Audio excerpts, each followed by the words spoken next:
Well, good neighbors and friends, brothers and sisters, loved ones, and I recorded this message on pain, and it was pretty long and involved.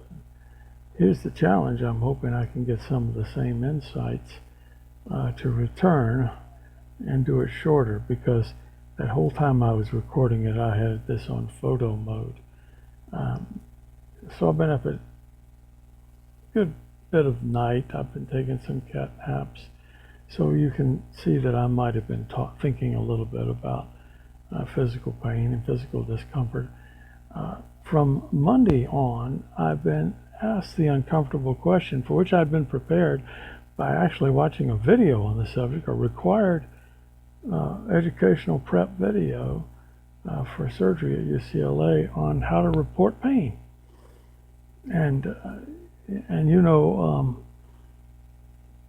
how ambiguous it can be for some of us and how subjective it can be.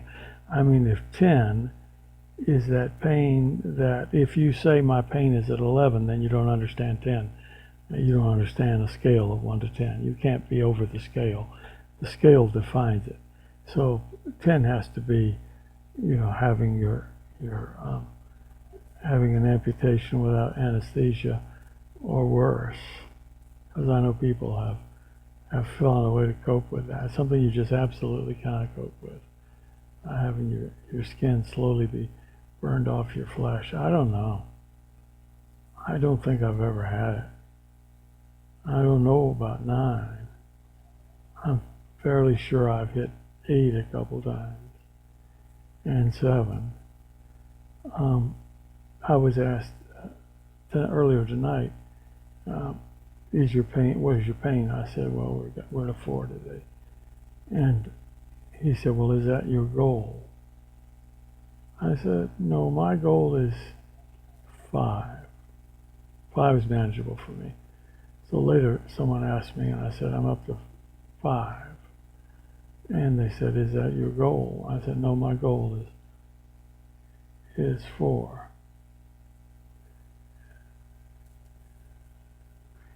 Actually, yeah, it was 4 the first time. I'm not going to re-record that. You're going to get this, mistakes and all. That's part of the painful experience of our lives. We can't set a goal that is 0. 0 doesn't exist in this world we live in, and we need to get over that. If we're going to say our happiness depends on a 0 or a 1 or even a 2, or if our happiness depends on anything, if our joy depends on any of those levels, then we have divorced ourselves from the process. And we've said, I'm no longer a part of the process of determining my own joy, my own happiness. And we've had a choice all along. I wanted to do a little Bible study on this and come up with a biblical insight, and I thought, well, I know that pain is mentioned on the first few pages of the Bible, and but it was so profound that it took care of it. I didn't have to go further than Genesis 3:16 and 17. Genesis 3:16, just as Eve had participated in and actually been a vessel for communicating the temptation to Adam to eat of a certain fruit that would bring a knowledge of decision making that would say, I want to participate in the determination of my joy, happiness, leadership of my life, and direction of my life at a level beyond which God is offering me. God is offering me a life of bliss where these decisions are not my own, but are part of me walking with God in dependence and in trust. But I want to be more like the God of my own life. And God says, well, you've got it. and therefore let's focus on one area of your life that there's pain in. And I think there would have been pain in, but he said more pain is coming in childbirth. Now, I understand the experience of childbirth is not the same for everyone, and the joy of child rearing is not the same for everyone. But generally, in terms of humanity, in terms of generalized humanity, having children and knowing children and raising children is considered a human joy, a generalized human joy. And he said, but the pain of getting through it is going to be much worse than you anticipated. And then he turns to the man who is seen culturally as the farmer, and he says, your pain in raising those sweet fruits and those beautiful vegetables is going to be increased dramatically. You're gonna eat these good things you generally like. Not everybody in humanity likes vegetables, but most do. And he said, it's going to be by the sweat of your brow and your back, and it's going to hurt to get this stuff out of the ground. And what he's saying is, there's going to be no gain with no pain. Whether that's the gain of empathy, the gain of sympathy, the gain of compassion, the gain of producing something for the world that makes a difference in the world, the gain of our own healing, the gain of bringing justice in a world of injustice, the gain of bringing shalom where there is no shalom. You know, we can easily confuse peace with calm and quiet. And sometimes our lives are quite disturbed on the way to peace, on the road to peace. Which is total well-being, which is God's total well-being in our lives. Jesus was chastised for our peace, and he suffered level 10, spiritual, mental, emotional, physical pain for our peace, and made peace for us. He became our peace. But it's a gutsy kind of peace. It wasn't a quiet kind of peace. He shouted with a loud voice, oh, my God, why hast thou forsaken me? And the other sayings that he said from the cross.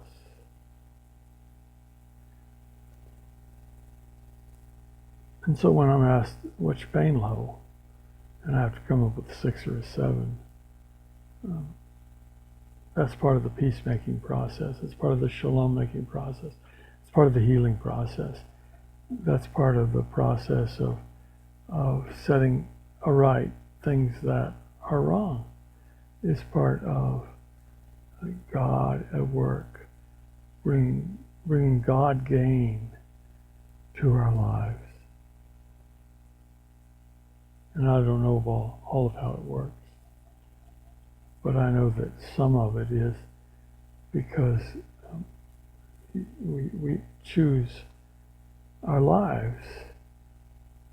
And let me illustrate that with a story. I get it wrong all the time. So one has to be careful with these funny stories, or else the only thing funny left is that you told a story that was supposed to be funny and it wasn't. So that can be pretty funny. Farmer Jones had a dog. He was kind of a lazy dog. I'm going to call his dog Gopher. My dog likes to chase gophers. So I'm going to call Farmer Jones' dog Gopher. And Farmer Jones was doing some construction work around the house. And he pulled out, these boards. And some of these boards kind of had embedded nails on the inside. And he had them sticking out. And Farmer Jones's dog Gopher just kind of came in from a big run chasing gophers, and he was just exhausted, and he fell on that bed of nails.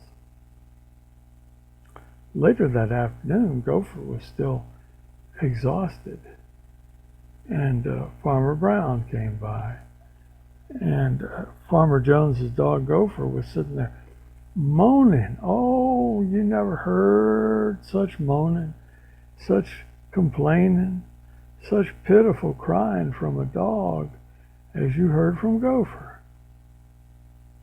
So Farmer Jones said, Farmer Brown, why's your dog putting on such a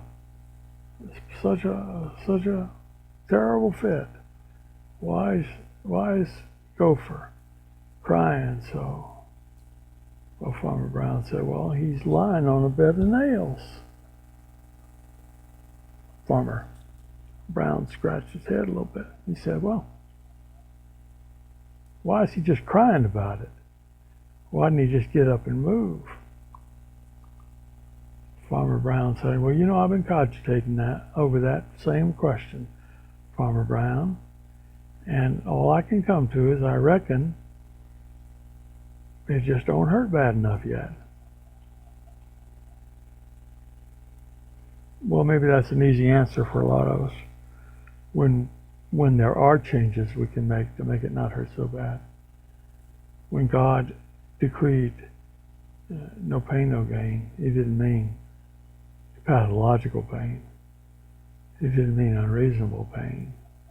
He didn't mean pain that didn't make any sense and didn't lead to any great consequences. He wasn't pointing to pain that we could not see it pointing to something else, to some kind of healing. For ourselves or for other people. You know, Dr. Martin Luther King said that undeserved pain, and I'm not quoting him exactly on this, is redemptive pain. That might be pain on behalf of someone else. When you march with people for their justice and rights, it brings some healing to our lives, for sure, and indirect healing. But it's not primarily for us. And when we go through something that helps us understand the human experience better and be better able to minister to people, it's not all about us. And sometimes we don't have that big a choice. But oftentimes we have a choice to minimize it, or to manage it, or to find the meaning in it, or to manipulate it in some way that we come out stronger and better as a result of it. There's no easy answer, and there's no one pat answer for everything and everybody. But that's why they call what I'm doing a reflection. And it's a reflection that you're going to have to take and do your own heavy lifting on. Genesis 63, 16, 17 might be a place to start for you. But here's a good old-fashioned Bible Concordance for BibleGateway.com. Read some of that, just kind of flip around. Let me pray for you with my eyes open so I can bless you. Not that I couldn't bless you with my eyes closed, that's just a symbol for me right now. God our Father, I come to you on behalf and with my brothers and sisters who are suffering pain. It's the kind of pain that people are experiencing that's economic, and it's related to justice, related to fear, and related to oppression, and related to economic instability, and related to loneliness and sickness, and related to the apprehensions of the future and where we're going, and where we're going as our families. It's related to our worries about our sons and our daughters and our neighbors, and our neighbors' children, and the world we live in, the scary, upheavaled world we live in. And Lord, we know that you are in this world and that you have made this world and you're fashioning this world and you're seeking to build your kingdom in this world on earth as it is in heaven. And so I pray you bless my loved ones that are listening to the sound of my voice, broken and weak, as it is at the moment. It's getting better, but not trying to run or win any catch races right now. But I want you, oh God, to touch their lives, increase their courage, increase their faith, increase their resolve, increase their peace, and be so near them and so much their guide and their God and their Savior that they will need no other. And that they, as they call on the helpers and they see the helpers around them, that they will be part of your provision for them. Help us to be the presence of Christ to each other in this world, on whatever side of a gurney we're on whatever side of crisis we're on whatever side of a mentoring or counseling situation we may be on. Oh God, may we find the deep and profound meaning of being Christ to other people, of being His presence, as He taught us to be and as He continues to enable us to be through His saving grace and mercy at work in our lives. Our Father, which art in heaven, hallowed be thy name. Thy kingdom come, thy will be done on earth as it is in heaven.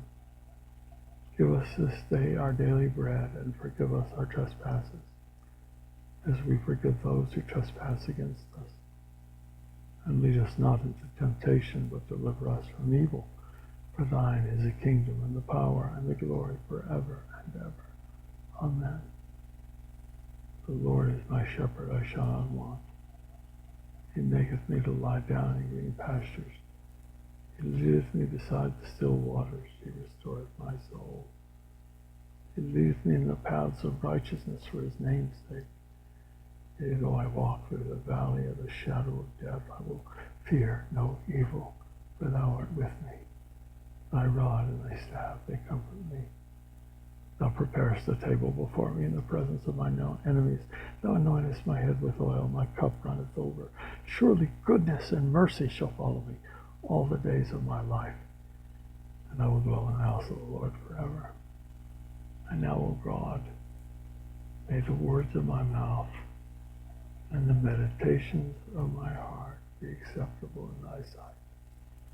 O Lord, my strength, my Redeemer. Much love to you. God bless you. Have a great day.